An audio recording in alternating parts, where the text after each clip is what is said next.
след 2 седмици в Пекин.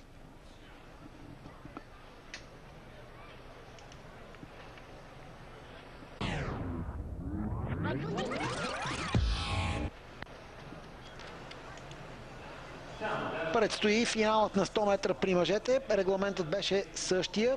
2 подборни серии. Това е германецът Менгер.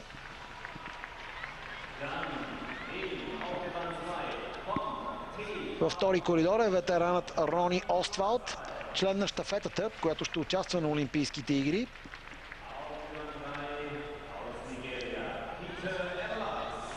Това е Питър Емелизе от Нигерия. Постигна 10 секунди и 46 в предварителната серия. Ернст Уигинс от Съединените американски щати с доста добър личен резултат и 10,47 в серията. Учена Емедолу от Нигерия, един изключително опитен спринтьор. Райан Скот от Великобритания в 6-ти коридор. 10,28 е неговия най-добър резултат. Штефан Шваб, представител на домакините. 10,52 от преди малко. И в 8-ми коридор Даниел Шнелтинг. Интересно е, че тук победителя в първата серия, Тобиас Унгер, няма да участва.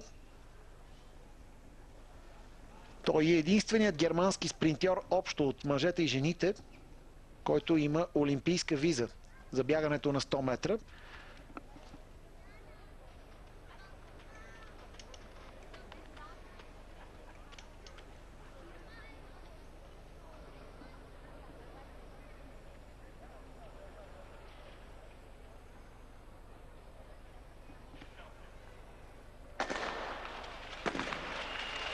Фалстарт. Малко късничко бяха спрени бегачите, след като направиха по няколко крачки, но на нито един няма да му се отрази това нещо. Струва ми се, че в 3-ти коридор Питър Емелизе от Нигерия направи този фалстарт, състезателя с 138 номер. Между другото, повечето от тези атлети взеха участие на силния турнир вчера в Леверкузен, отново на германска земя, един традиционен турнир.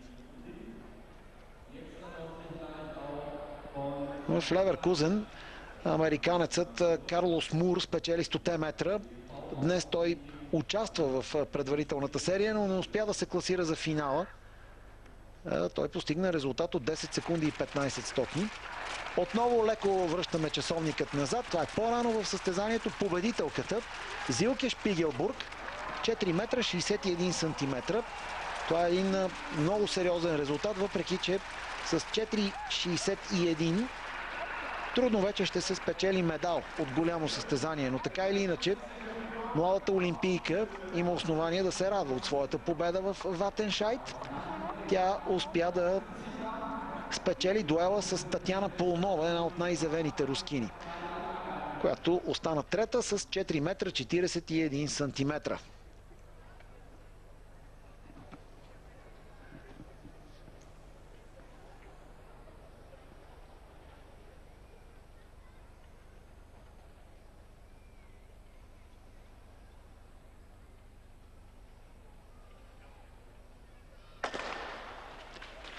Нигерийците в 3-ти и 5-ти коридор и представителя на Съединените щати в 4-ти.